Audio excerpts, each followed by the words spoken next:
Prenons aujourd'hui la direction d'Ajaccio en Corse du Sud depuis l'aéroport de Nantes-Atlantique. Au terme d'1h30 d'avion se profile déjà la silhouette montagneuse de la Corse.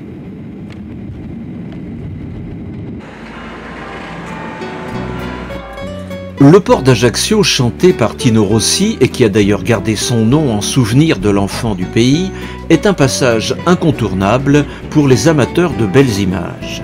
Plutôt appelé aujourd'hui le Vieux-Port, cet havre de pêche est en effet le plus ancien abri maritime non loin de la citadelle et longtemps occupé seulement par les pêcheurs qui voisinent aujourd'hui avec les loueurs de bateaux et les excursionnistes dans un climat très méditerranéen.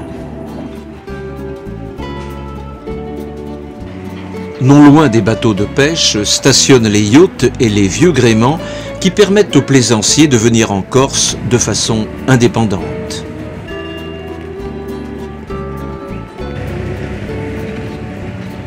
Le port de commerce situé non loin permet l'accueil des ferries reliant la Corse au continent, mais aussi de nombreux paquebots de croisière déversant chaque jour en été des milliers de visiteurs qui n'honorent pas toujours l'économie locale. Partout dans la capitale, l'image de Napoléon est omniprésente à travers portraits et affiches commerciales qui cultive la mémoire de celui qui va faire modifier la physionomie d'Ajaccio vers 1801 en procédant à la destruction des murailles qui permettent désormais d'ouvrir la ville sur de nouveaux quartiers.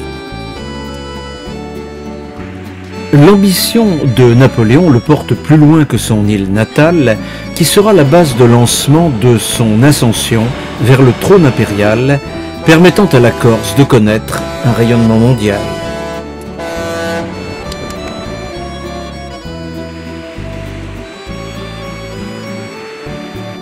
Avant de prendre la route, rien de mieux qu'un petit tour de marché à Ajaccio, où le soleil fait sortir de terre mille et un produits, sans oublier la traditionnelle charcuterie corse. Prenons ce matin la direction de Corté en Haute-Corse, en empruntant un trajet sinueux à travers la montagne par le seul train de l'île qui nous amène dans l'ex-capitale de la Corse. Cette ville authentique a gardé son cachet du Moyen-Âge et du XVIIe siècle et incarne encore aujourd'hui la figure de gardienne de l'identité corse. Cette cité, qui a été de tous les combats, demeure le dernier bastion de résistance à l'occupation génoise au XVIIIe siècle. Corté est en effet l'épicentre de l'identité insulaire et entretient le culte d'une autre célébrité très ancrée dans l'imaginaire corse, Pascal Paoli, leader visionnaire et charismatique qui va dès 1755 installer le premier gouvernement indépendant de l'île en instaurant un esprit de résistance qui marque encore aujourd'hui très fortement l'inconscient collectif.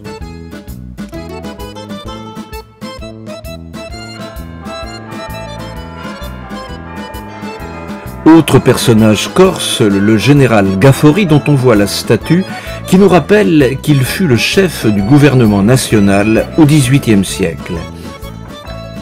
La maison familiale de cette icône de la résistance antigénoise porte encore les stigmates des tirs dirigés contre les patriotes corses et notamment contre son épouse Faustina, qui va tenir tête à elle toute seule face aux militaires.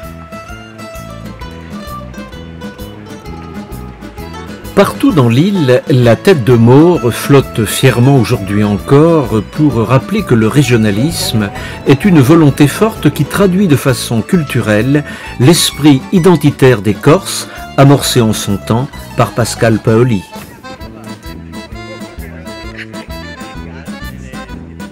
En gravissant les marches qui nous conduisent au sommet du nid d'aigle de la forteresse de Corté, les Corses se souviennent que leur ville a été en son temps le cœur d'un mouvement fort qui fait encore aujourd'hui partie du patrimoine régional.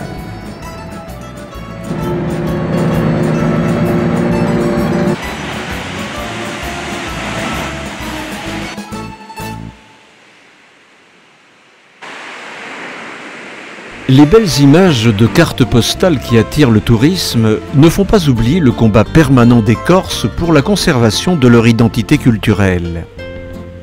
Ce régionalisme très marqué trouve sans aucun doute son explication dans l'histoire insulaire mouvementée des invasions qui ont eu lieu au fil des millénaires.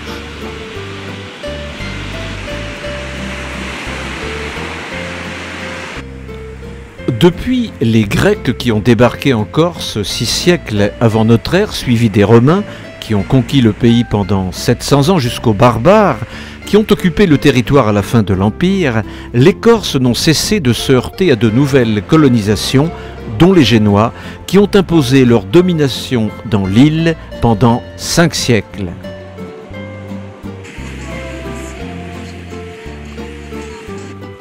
Autant dire que les Corses ont dû batailler ferme pour se faire reconnaître au cours de l'histoire, avant que Napoléon ne leur offre moyennant protection le statut de département français en 1796.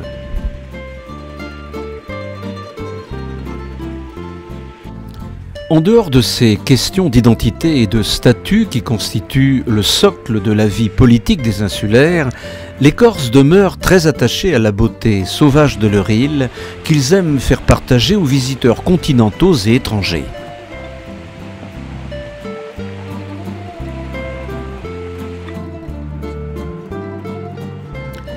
Derrière ces paysages à vous couper le souffle, on imagine assez mal la présence des envahisseurs qui ont contribué au métissage forcé des Iliens. Face à ces menaces et occupations militaires successives, les Corses ont fui vers le maquis pour échapper à l'oppression. De ces époques troublées, les Corses se sont forgés une âme de résistants et un esprit rebelle qui subsiste encore. Si les vieux murs pouvaient parler, ils pourraient aussi nous raconter la tradition de faire justice pour laver un crime ou une offense, avant que le justicier ne prenne la fuite dans le maquis en devenant bandit d'honneur. Certains Corses ont longtemps vécu avec cette culture de la vendetta, en s'insurgeant contre le pouvoir continental ou les contrats non respectés. Malgré une réputation de territoire turbulent au regard de la République, la Corse séduit malgré tout par ses contradictions.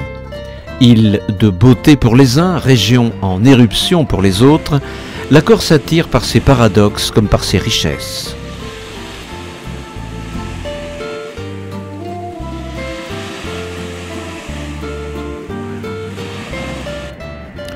À la tombée du jour, c'est l'heure du départ pour les visiteurs extérieurs qui offrent à leur tour un spectacle de lumière sur les quais d'Ajaccio en quittant définitivement cette montagne dans la mer.